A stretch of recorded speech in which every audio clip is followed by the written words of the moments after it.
Thandel movie ఎలా అనిపించింది అన్న? బాగుందన్న, చాలా బాగుంది. ఓకే. సాయి పల్లవి యాక్టింగ్ కావచ్చు, నాగచైతన్య యాక్టింగ్ కావచ్చు, దాని తర్వాత ఎడిటింగ్ కానీ అన్నీ కూడా సూపర్ ఉన్నాయి. కొన్ని సీన్స్ అయితే హార్ట్ టచింగ్ ఉన్నాయి. అండ్ ఓవరాల్ చాలా మంచిగా. డైరెక్షన్ ఎలా అనిపించింది అన్న? డైరెక్షన్ చాలా బాగుంది. డైరెక్షన్ అండ్ మ్యూజిక్ అదొకటి.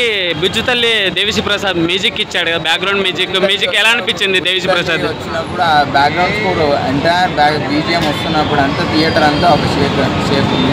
ఓకే. అండ్ ఎంటైర్గా వచ్చేసి దేవిశ్రీ ప్రసాద్ కూడా చాలా బాగా బీజిఎం మంచిగా ఉంది, చాలా బాగుంది. ఓకే. అండ్ కొన్ని సీన్స్ పాకిస్తాన్లో కానీ ఆ జైల్ సీన్స్ కానీ అంటే నేషనాలిటీని చూపిస్తున్నాయి. చాలా బాగా ఒక love story, command, integrity, nationality అవన్నీ కూడా చాలా బాగున్నాయి. చాలా మంచి మూవీ. నీకేమన్నా లవ్ స్టోరీ ఉందా? అలా టచ్ అయిందంటావా ఏమన్నా? అట్లేం లేదన్న, కానీ ఈ దాంట్లో అంటే లైక్ యాజ్ అన్ ఆడియన్స్ మనం ఏ సినిమా చూస్తే దాన్ని కనెక్ట్ అయిపోవాలి కదా. ఓకే. సో అట్లా అనమాట. అంటే ఆ ఫీల్ అనేది తీసుకొచ్చారు అనమాట. అదేంటి క్లాక్ టవర్ ఎక్కడం. ఓకే. ఆ ఎమోషనల్ సీన్స్ ఎలా అనిపించినాయి? ఎమోషనల్ సీన్స్ అన్న, మ్యూజిక్ మాత్రం దేవిశ్రీ ప్రసాద్ ప్రాణం పోసింది. ఓకే.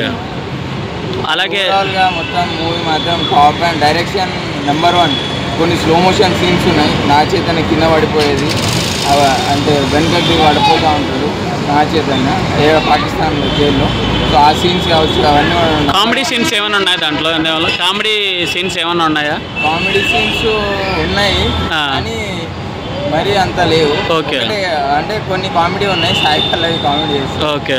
కానీ మోస్ట్లీ ఇది వచ్చేసి ఎమోషనల్ టచ్ అన్నమాట. ఓకే. దానికి స్టోరీకి డైరెక్షన్ చాలా బాగా డైరెక్ట్ చేసాము. దానికి ఎక్కడ బోర్ కొట్టదంటావా మూవీ? ఎక్కడ బోర్ కొట్టదు. ఇంకా మనము ఇంక్విజిటివిటీ ఉంటుంది అన్నమాట. ఏమవుతుంది నెక్స్ట్ ఏంటి నెక్స్ట్. ఓకే. ఓకే. ఎగ్జైట్మెంట్ అనేది ఉంటుంది, బాగుంటుంది. సో మనకు దీనికి స్టోరీకి డైరెక్షన్ ఎందుకు కూడా మ్యూజిక్ కూడా అంతే బాగా దేవిశ్రీ ప్రసాద్ టాప్ మ్యూజిక్. ఇప్పుడు చాలా బాగుంది అన్న, ఓవరాల్ చాలా మంచిగా. ఒక తండేల్ మూవీ ఓవరాల్గా ది బెస్ట్ మూవీ అంట. చాలా బాగుంది. ఓకే.